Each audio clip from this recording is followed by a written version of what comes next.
Existe uma narrativa sendo empurrada para milhões de brasileiros neste exato momento. A narrativa de que a investigação americana contra o Brasil seria apenas uma consequência da atuação dos irmãos Bolsonaro. O problema é que quando analisamos os documentos oficiais, a história que aparece é muito maior, muito mais complexa e muito mais preocupante do que isso. O governo Lula tenta vender uma narrativa conveniente, a de que a investigação americana da seção 301 seria resultado de uma suposta traição dos irmãos Bolsonaro, como se Flávio ou Eduardo tivessem pedido uma intervenção dos Estados Unidos contra o Brasil. O que eu quero dizer com isso é que esse filho do Bolsonaro consegue ser pior do que ele. Que são, na verdade, traidores da pátria.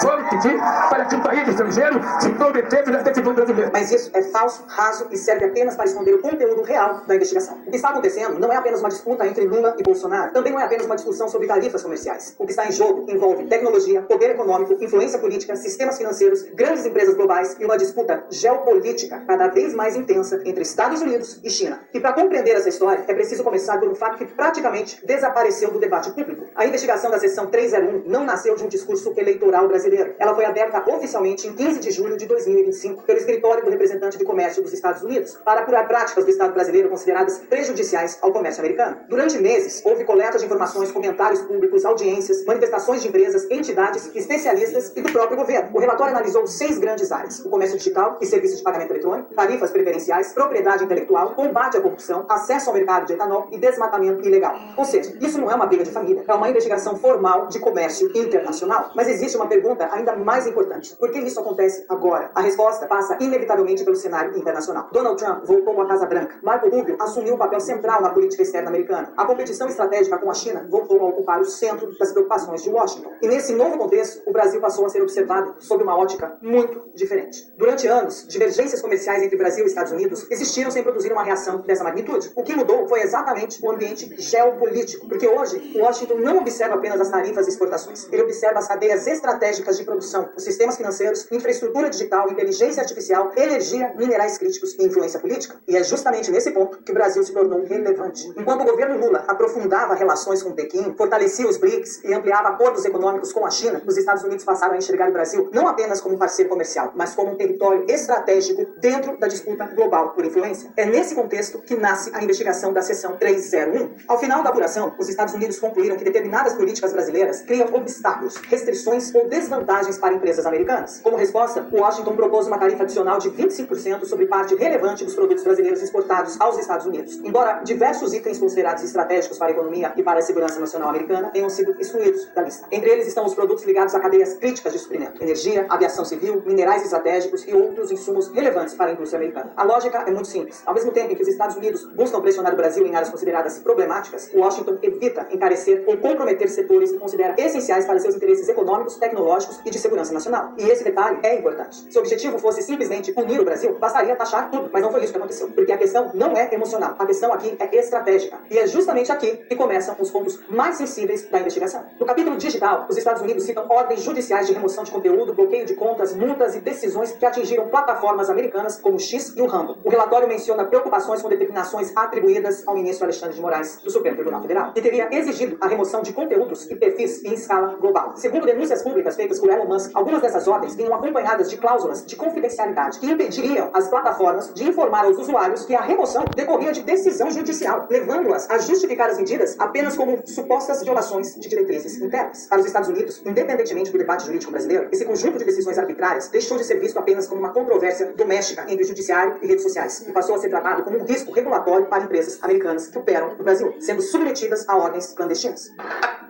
Para os usuários que a remoção decorria de decisão judicial, levando-as a justificar as medidas apenas como supostas violações de diretrizes internas. Para os Estados Unidos, independentemente do debate jurídico brasileiro, esse conjunto de decisões arbitrárias deixou de ser visto apenas como uma controvérsia doméstica entre o judiciário e redes sociais e passou a ser tratado como um risco regulatório para empresas americanas que operam no Brasil, sendo submetidas a ordens clandestinas. Eu não tenho medo de você, inclusive. Olá! Fuck you, Elon Musk.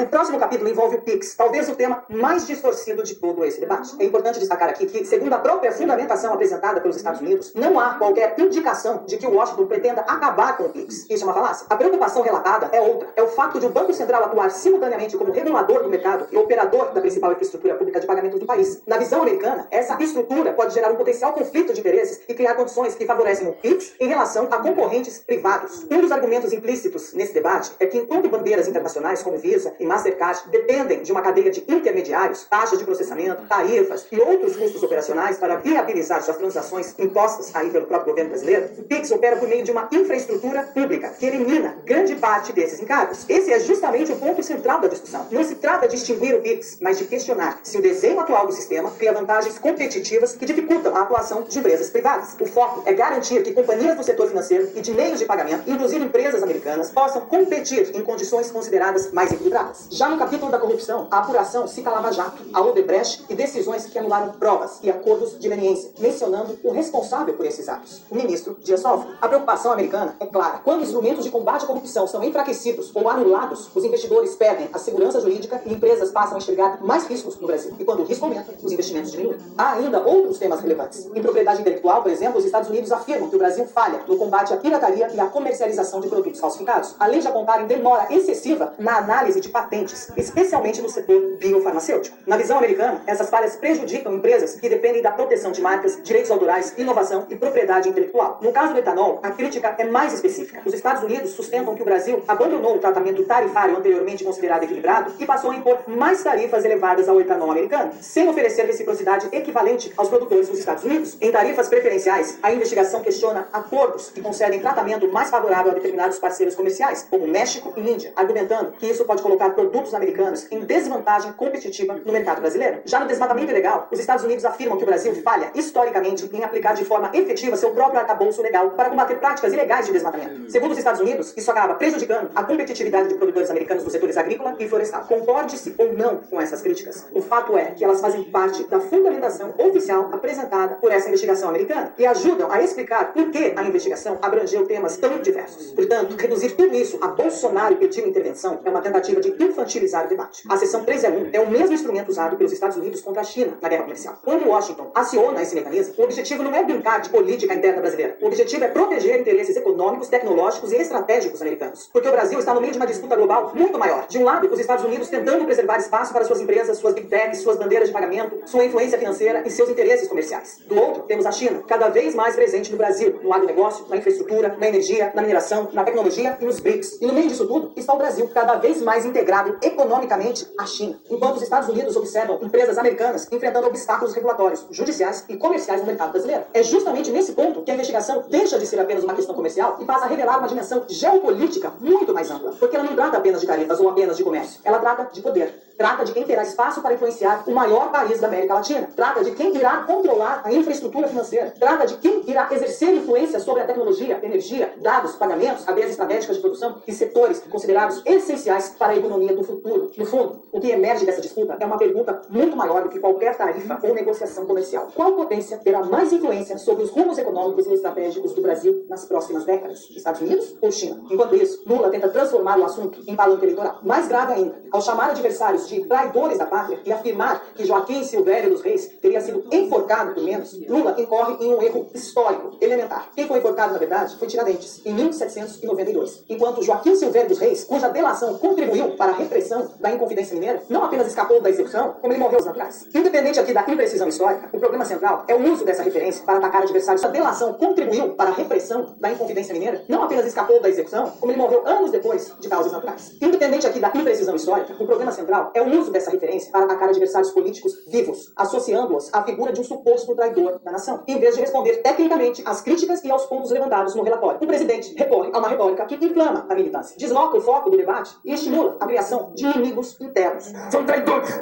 Por medo do que isso, Joaquim Silvério dos Reis, que pela domina deles foi enforcado. Tenta empurrar goela abaixo uma narrativa conveniente para transferir responsabilidades e criar culpados externos. Mas os próprios fatos apontam em outra direção. Para os Estados Unidos, determinadas decisões tomadas em Brasília ao longo das últimas 2 décadas, sob governos liderados por Lula e seu grupo político, passaram a afetar diretamente interesses econômicos, comerciais e estratégicos americanos. Esse é o verdadeiro significado da seção 301. É impossível ignorar o pano de fundo geopolítico dessa crise. Enquanto Lula aprofunda relações com a China e fortalece os BRICS, os Estados Unidos observam com crescente preocupação a expansão da influência chinesa sobre os setores estratégicos da economia brasileira. O Brasil deixou de ser apenas um parceiro comercial e passou a ocupar uma posição central na disputa entre as 2 maiores potências do planeta. planeta. Lula tenta apresentar-se como defensor da soberania nacional, mas os fatos mostram que muitas das decisões hoje questionadas internacionalmente foram tomadas sob a sua liderança e por governos ligados ao seu projeto de poder político. Soberania nacional não significa transformar interesses partidários em interesses de Estado, nem de blindar governantes de críticas. Significa colocar o Brasil acima de projetos ideológicos e enfrentar problemas em vez de criar narrativas falaciosas para escondê-los. Ao final dessa disputa, a questão central não será quem venceu o embate comercial ou diplomático. A questão será quem de fato contribuiu para levar o Brasil a esse impasse e depois tentou transferir a culpa para terceiros.